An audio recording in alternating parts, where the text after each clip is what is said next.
Hi, and welcome to Loyalty Leaders Podcast. I'm David Feldman, Chair of Loyalty Summit, and today I'm joined by Adam Posner, who is head of the Point of Loyalty at Melbourne, Australia. And many of you may know Adam from publishing his annual For Love or Money Loyalty Research, which actually I think, maybe we got a little teaser there, Adam, but I think you've got a new edition coming out soon. Yeah, hi, David. It's great to see you and chat again. Yeah, look, I'm back again, the 12th edition, actually. I feel as if I give birth every single year. It's like 12 children. I'm not sure how many people have got 12 children, but it's the 12th edition of For Love or Money annual consumer research study that I curate and create here in Australia and New Zealand. This year it's Australia only. And yeah, it's coming out in about 3 to 4 weeks. And then I've just finished reviewing all the insights and data, and it's 120 plus pages. There's so much. If you want a little bit of a sneak peek, let's talk about a few things if you want.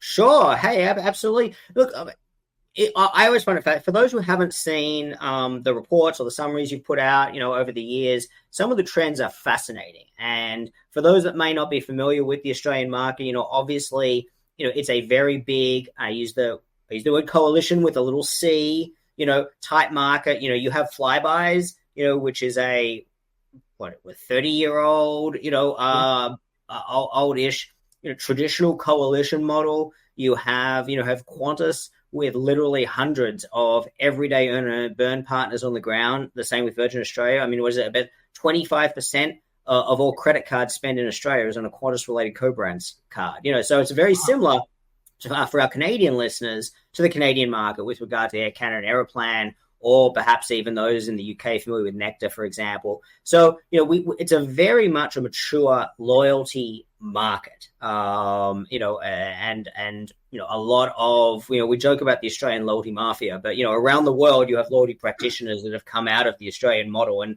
for good or bad, there's a lot of depth of knowledge on the ground there. And I think a lot of that really reflects in your research because of, just how mature a lot of the brand programs are, not just airlines, but across retail and other industries as well. So I'm fascinated to dig into your brain and sort of the insights that you've gleaned, Adam, in terms of, consumer interests, concerns, things like that. So maybe I'll pose a question to you to start with, sort of, is loyalty broken? Are there cracks in the foundations? Anything that you what are your top of your mind thoughts, either from your own work with clients or that's come through the research? Yeah. Oh, look, I mean, your intro there was fascinating. There were so many times I wanted to jump in and just agree or just add a bit of flavor to what you said. First of all, yeah, look, the market, I think, is very mature. I mean, 9 out of 10 Australian adults are a member of at least one program here. There's 20 odd million adults, in the Australian population, maybe give or take. And programs are everywhere. I mean, it's just cluttered. I'm sure it's the same in the US, but it's just, and loyalty programs are just, they've reached this crescendo, I think. It's like this, and I'm afraid a little, just as a practitioner, but also been doing it for 17 years, that there are some cracks in the foundation, and we've got to make sure we can never just sit back, relax, and hope that, a loyalty program, whatever category, whether it's airlines, retail, but it's going into so many different categories now, David, that your question on where are the cracks in the foundation, what have I noticed? And yes, the For Love or Money study, for the fact that it's 12 editions already, I've got some amazing trends that I've been tracking over those 12 years. And just as a little story for you, and I mean, every year the report comes around, I talk to my researcher because it is an independently commissioned study. And just for everybody, it's 1,000 plus consumers. So the sample size is 95% confidence. And, it's quite a robust insight, but it is research. And as you know, research and the say-do gap. And I always talk about research is one aspect, data is history, intuition is another, but the reality is going into market and putting it to the customer, So that's the reality of research is the real putting it out there. Having given that little overview, let's get back to your question. I think one of the areas in this year's study that I've never done before, that I came in from the angle of what's broken rather than what's working, is I put forward a section called the 21 frustrations that loyalty program members face. I called them, I called them the pain points, but I identified 21 of them. And I got consumers to rank and rate those. Now, I don't think there'll be any surprises here when I tell you what number one is, or maybe I'll let you as a practitioner have a guess as what would be the number one frustration of any loyalty program member. Points expiry or ability to redeem. Very, very close. Very, very close. Earn rate. How quickly can I get to my reward, and the frustration in that? Now, I mean, we could dig so deep into earn rate. It's about, it depends on the category. And remember, my study does look at certain programs, but it's generic. It doesn't say frequent flyer. It doesn't say grocery. It doesn't say fashion.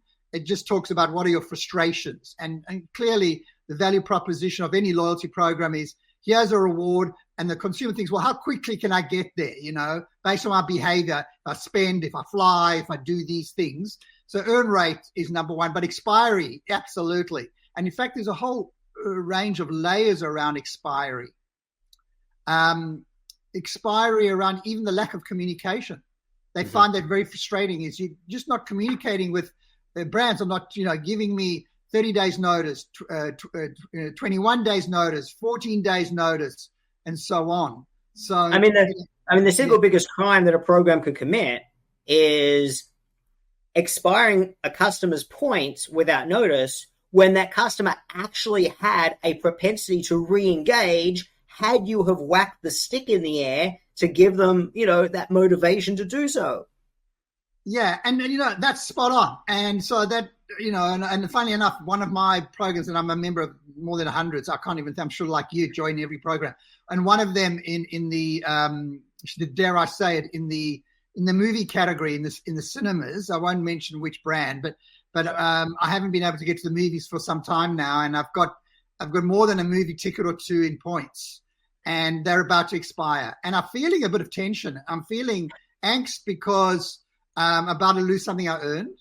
Mm-hmm. Two, I can't get to a movie that I really want to see, and I'm begging my wife, let's go see me. Why are you hassling me? Well, I've got these points. I've got to use them. And in fact, they just expired over the weekend. So I'm feeling, well, I wonder if there was an opportunity for brands out there to do a surprise and delight. I mean, my Joyalty story, which is, why don't give me a 2 weeks extension? Drop me a note. Sorry, 1 day to go. We'll give you 2 weeks. Here's an extension. Have you ever heard of that, of brands giving a little extension through not on points expiry. I mean, on status perhaps. But I think it's clever, right? Because if they haven't responded to the impending expiry, give them an extra chance. If there's still no engagement, sure, by all means you can write them off and all the rest. And if they're really not going to engage that point or put their hand up to say, hey, I'm still here and I want to stay involved, then okay, at some point you've given the member every opportunity. But I think to your point you made a few moments ago, there's just too many brands that don't give the members the opportunity.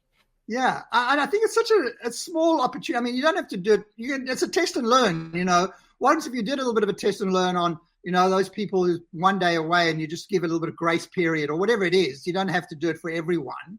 But I reckon it would really lift my heart and give me, and then I'd feel even more obligated. The reciprocity story.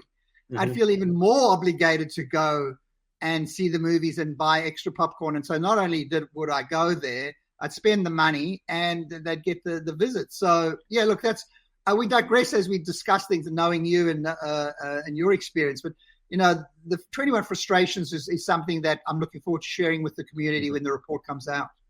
So can I touch on, you mentioned Joyalty, and this is for those who have followed you in the past or have read the report. You talk about moments of Joyalty, and for those not familiar, I mean, really, you talk about surprise and delight. And it can be as simple as recognition. Hey, Mr. Posner, welcome back to the hotel. Thank you I see you're a loyal member, or you're an elite member, or whatever else, or I see you've stayed before. Thank you so much. We appreciate your loyalty. Yada, yada, yada. It could be a little note. It could be, it doesn't have to be the bottle of champagne coming in, in the mail at Christmas, although by all means, for your top customers, that may be appropriate. It may not be, but, it doesn't have to necessarily be something that's expensive.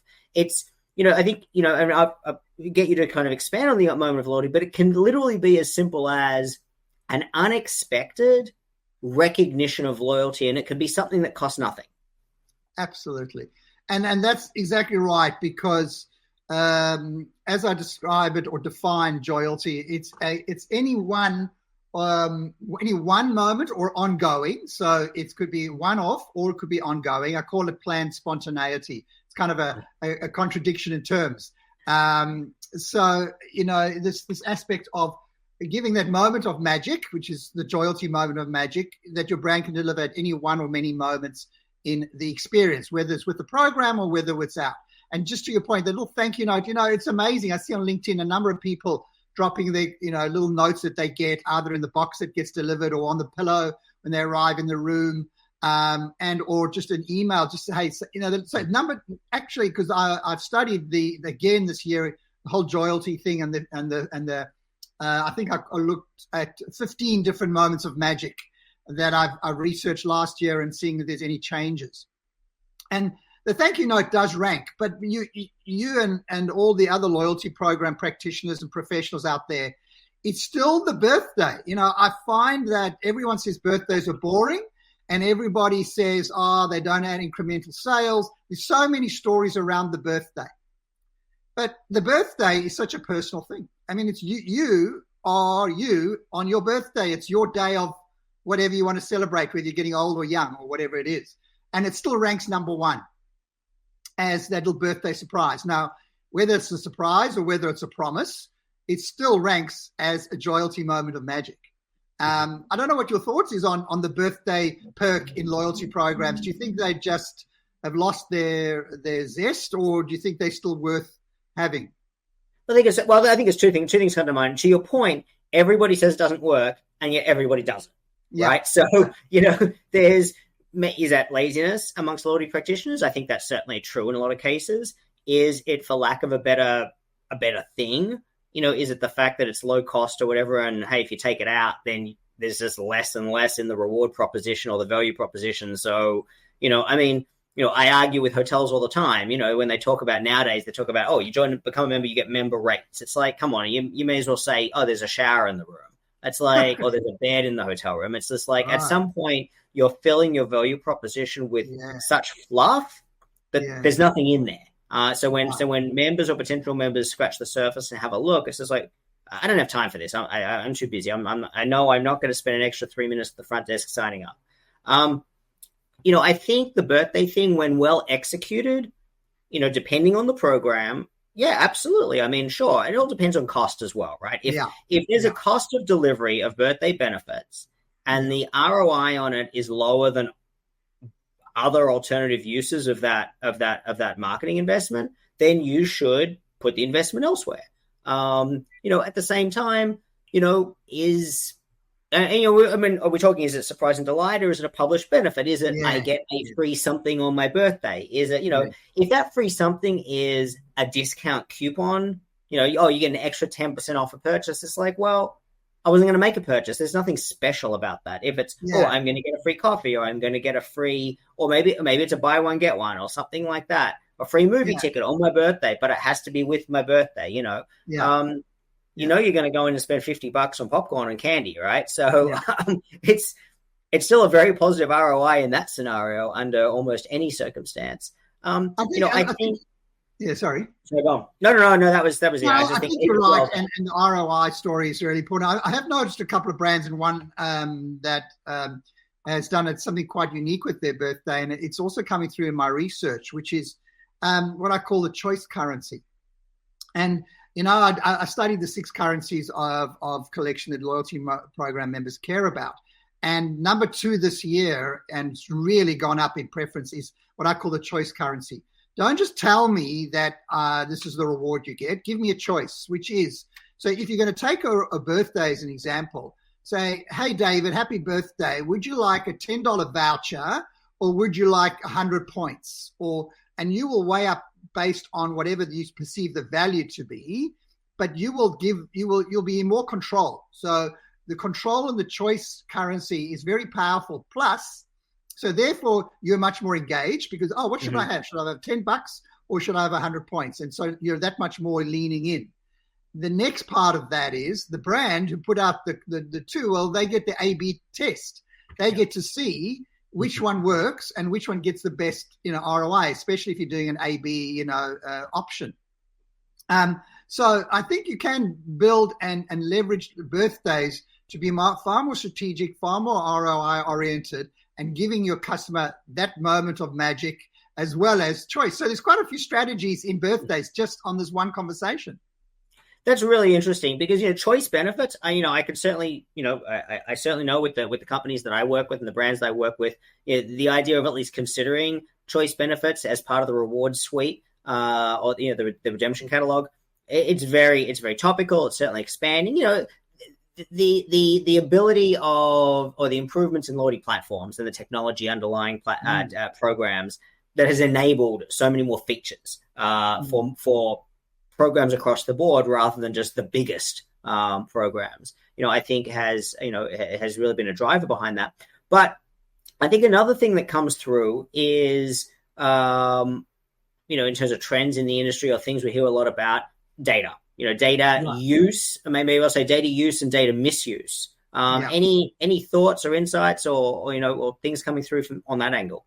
Yeah, look, I think it's very, very topical, especially here in Australia. I mean, the big grocery groups are really are under the under the, what do we call it? The microscope.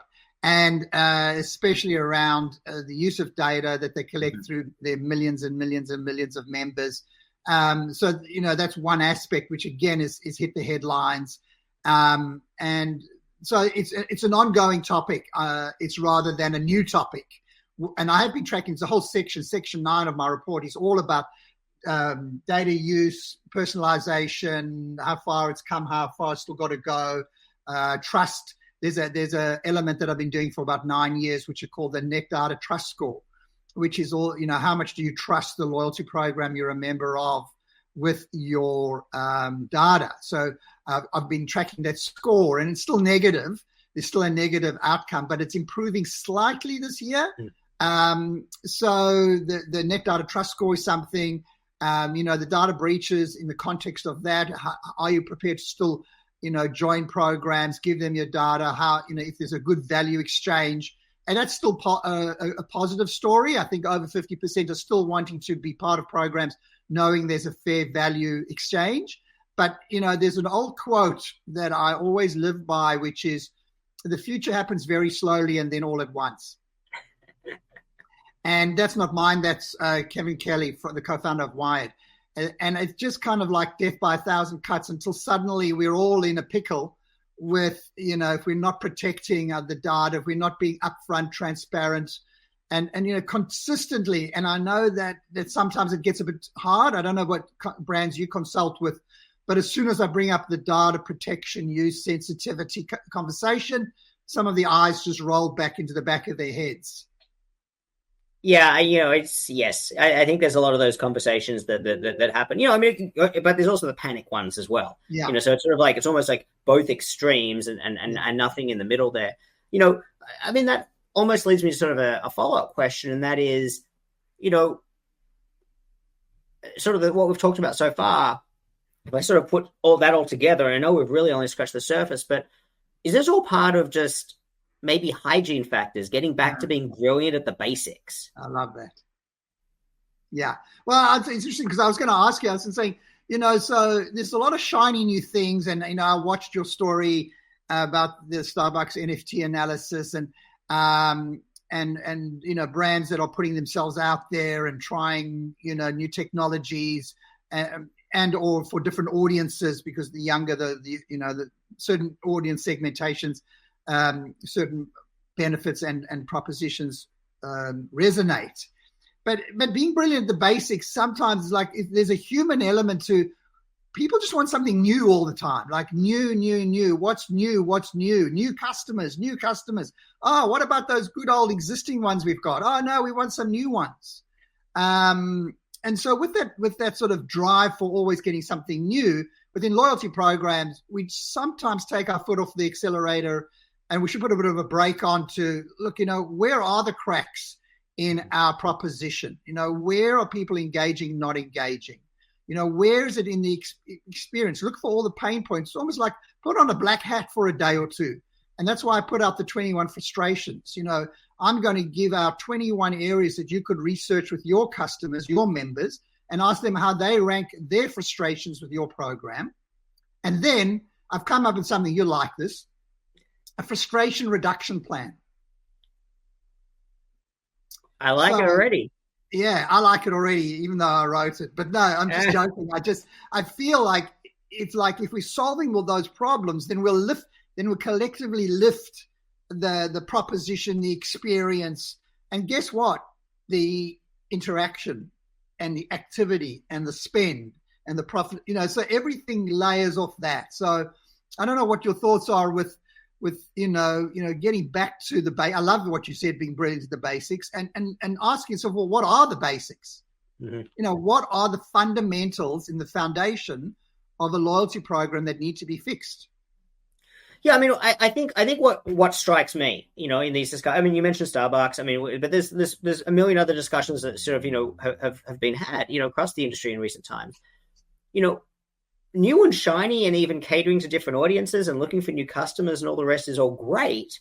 But the reality is every dollar you spend on any of these initiatives is wasted if your underlying program has problems. And when we're talking about, to your question, what's brilliant at the basics, the very first thing is, well, what's in it for me? What's your value proposition? What's the reward? What's the earn velocity, to the point that you brought out earlier? And whether it doesn't have to be whether your program is points based or currency based or what have you. But the reality is you want me to engage with your brand or sign up to your program or what have you, whatever the it is that you want me to do. What's the why? Why should I? What's in it for me? What am I going to get? How hard is it? To your point about, removing frustrations, reduce friction. When we're talking about, obviously I spend a lot of time, working with travel programs, as you know. Yeah. And, one of the biggest things is it doesn't matter how good your hotel program or your frequent flyer program or your car rental program is or whatever else. The reality is if your product sucks, your customers don't want to use it, or they're using it because they have to. They're not enjoying it. They're not going to recommend you to other people. And honestly, every chance they have to spend $1 with somebody else, with a competitor, they will. But maybe you had the best flight time, or maybe the only flight time, or maybe the only hotel next to the conference center that had availability, or maybe you are the conference hotel. There may be reasons that they are giving you custom, and none of it has to do with the fact that they have even a 1% liking of your brand or desire to give you any more dollars than you deserve. So if your underlying product is a problem, the best loyalty program in the world isn't going to fix it. Mm-mm. So extending that thought, if your underlying loyalty program isn't up to scratch, the shiniest new initiatives or audience,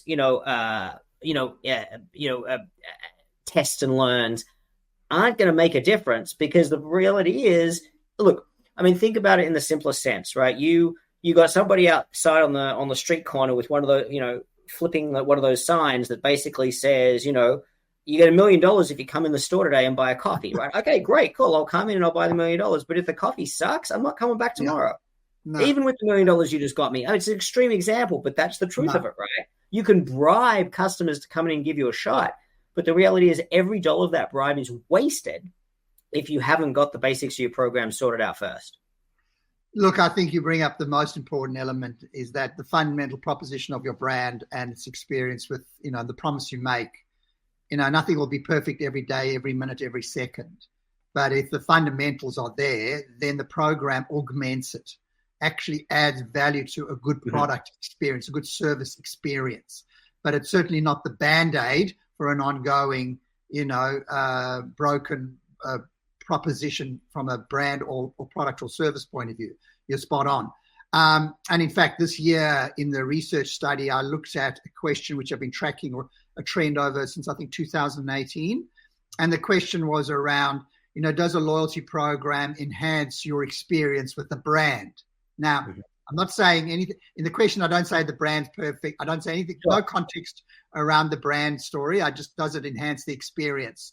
and it's really tracking upwards. So that's a good news story. I think I was at 68% said yes in 2018.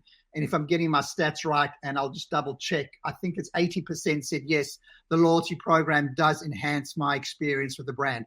Given that the program itself is still a decent proposition and everything else in there. So there's a lot of factors in that question, and anybody could pick it apart.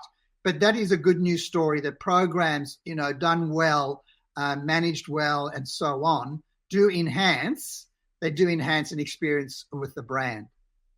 So, to just a point you made a moment ago, I think there's an element of, if you have a mature program, certainly with a strong elite base and things like that, I think a strong program can help smooth over the occasional crack in the underlying brand experience. But it can't compensate for a fundamentally broken brand experience. No. I call that forgiveness elasticity. So kind of a little bit of stretch, a program gives you that, but you cannot stretch because it'll snap. So, I think you're right there that it does give a little bit more elasticity to the members staying with the brand and shopping and buying and flying and all those things. So, look, I think that topic, that you just brought in around, being brilliant at the basics. Absolutely. I love that. And, we've covered a few things today. Is there anything else that is burning on a burning platform for you in terms of what's bothering you? Well, I'll ask you, David, what's really bothering you with loyalty programs? Give me 60 seconds to think about that, but I've got another one for you first. Okay. Metrics. There are a lot of vanity metrics out there. Everyone wants to tout their total members and all the rest of it. But, but forget about the show-off factors, right? The reality is the loyalty practitioners, the loyalty managers, you have to manage financials of your program, and you have to report upstairs about how the program is going. You have to fight for budget. You have to fight for alignment with marketing and operations and all the rest of it, digital, et cetera, et cetera. You got to fight for IT time. And none of that happens if you're not on top of your financials and you're not tracking the right results. And when the CEO turns around and says, well, what's the ROI? How's it going? How's the program performing? Where's the incremental lift? You need to know those numbers. But, I feel in my experience that there's a lot of numbers. There's a lot of, there's a lot of programs not tracking enough numbers of the right ones, but there's plenty tracking so many and too many. They're tracking the wrong ones. They're certainly touting the wrong ones half the time. You listen to earnings calls, in the market, whether over there or over here, all the time. You're hearing lots of numbers touted around, and you think to yourself, you know what, that's the useless number. It doesn't mean anything. It's just trying to impress some analysts who don't know any different to ask the right questions. So my question to you is, when we think about, and maybe not, we have to spend time worrying too much about vanity metrics, but financials and metrics that are useful rather than useless. Yeah, I think you borrowed a quote that I used a number of years ago, which is, and I'll give you my answer, but I remember having a bit of a controversial conversation around the metric members versus non-members. And too many loyalty programs this day go to my members spend 10 times more than my non-members.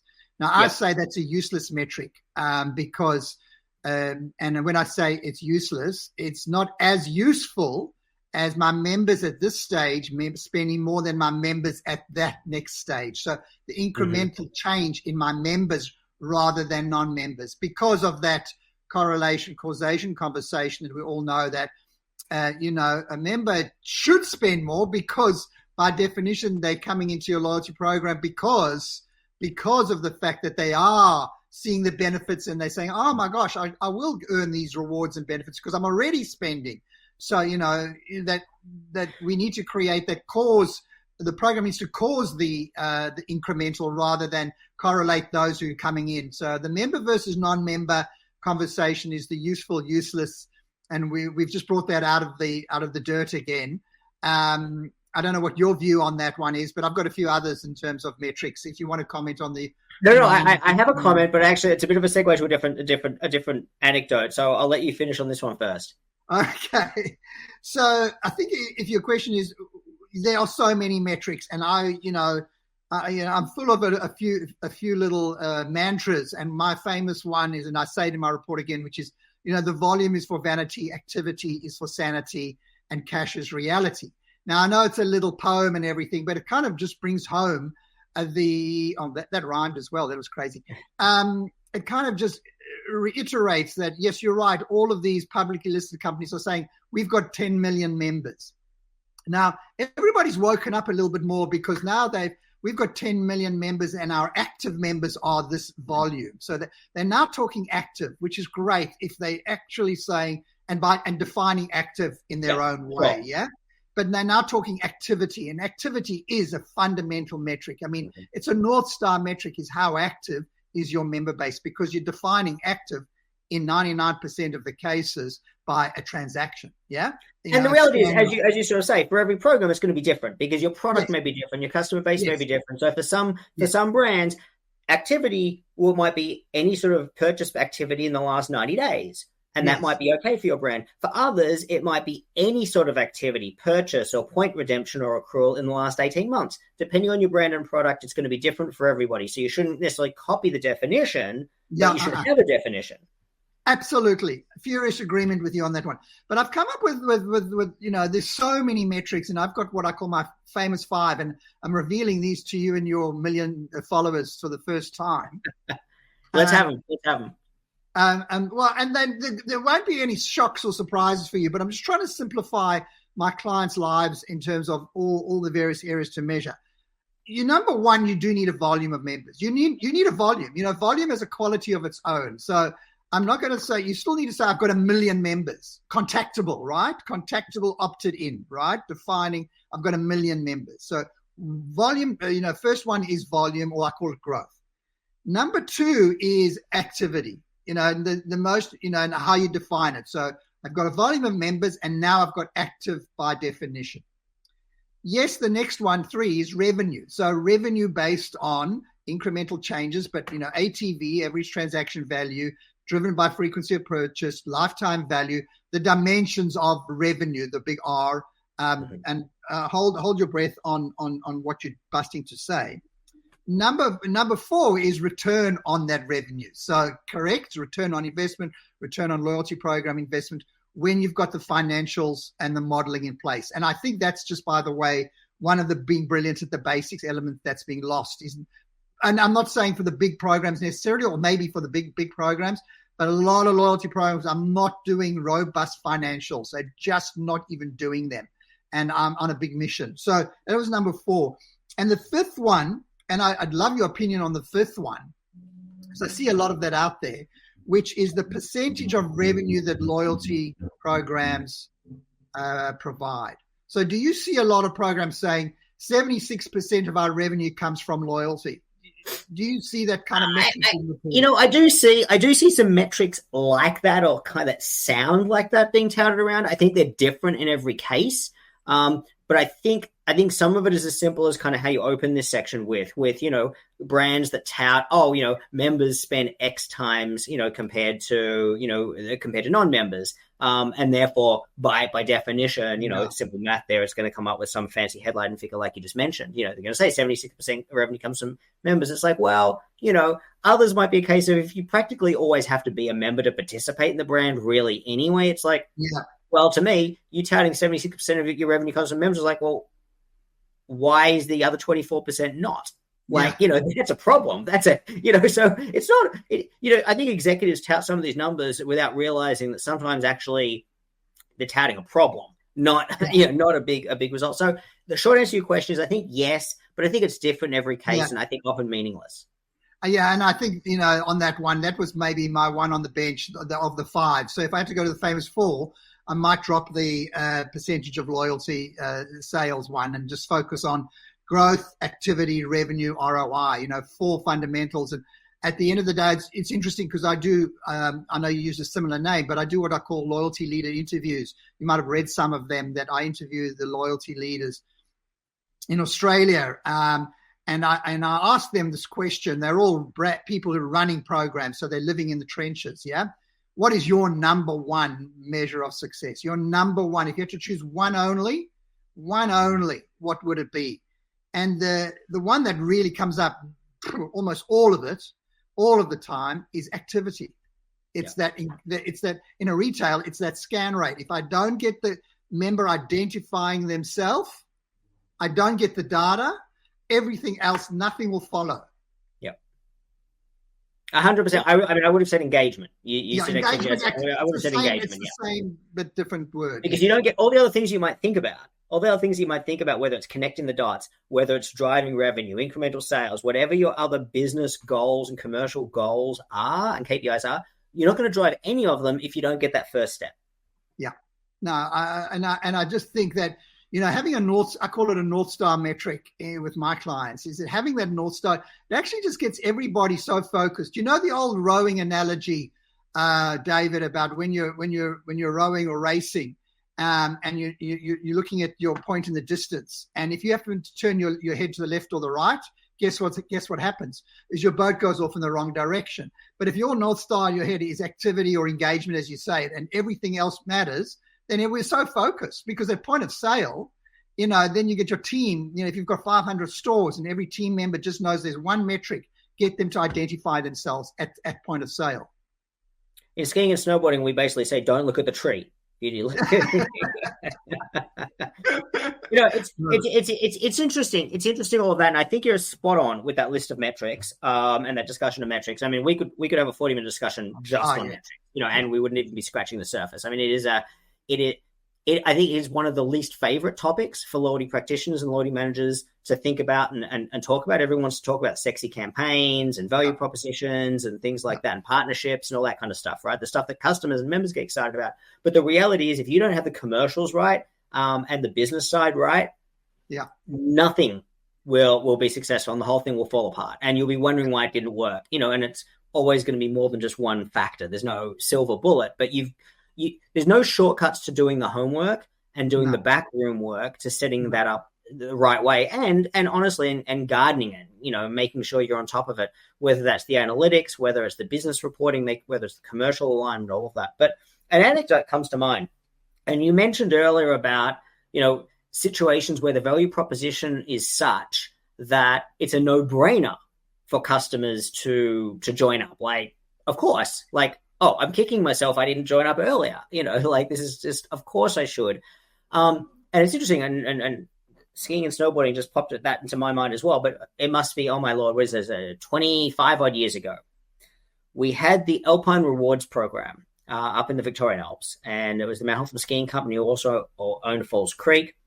And we had the Alpine Rewards program. For those that memories don't stretch back that far, or perhaps they're too young, basically Alpine resorts in Australia and in destination resorts all over the world are big on real estate. It's not so much, but the front-facing side of it is you buy your lift ticket and you go skiing or snowboarding, you have your lesson, your kids learn to ski and whatever else.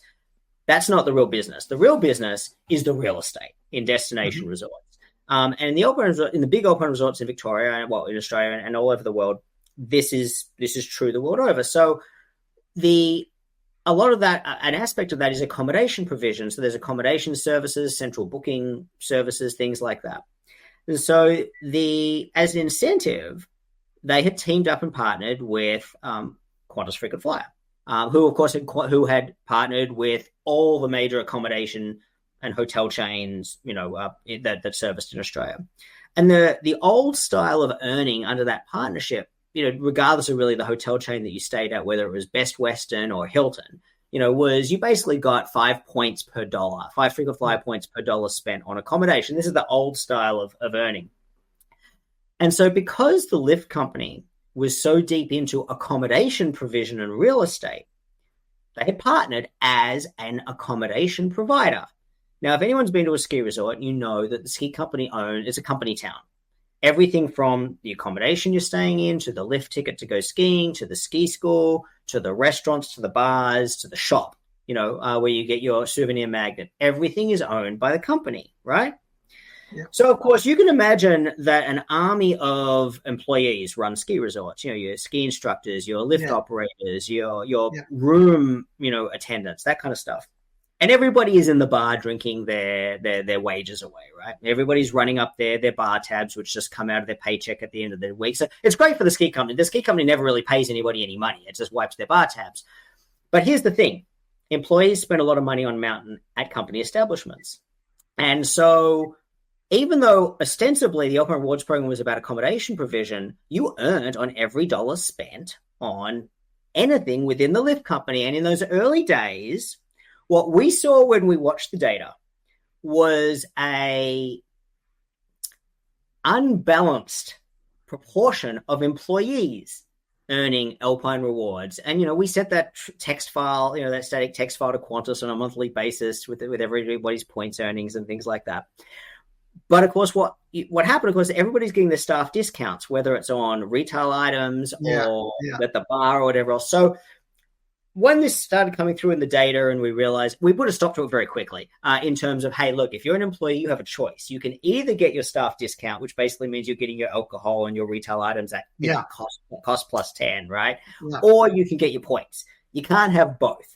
But for a while there, I can tell you that it was very, very lucrative for a lot of minimum wage employees, earned a lot of Qantas frequent flyer points. So to your point of if your value proposition is strong enough, that it's a no-brainer for your customers to be a member of your program and earning your points or earning your whatever the value proposition is, right? That's a good sign. That's a healthy aspect of a value proposition.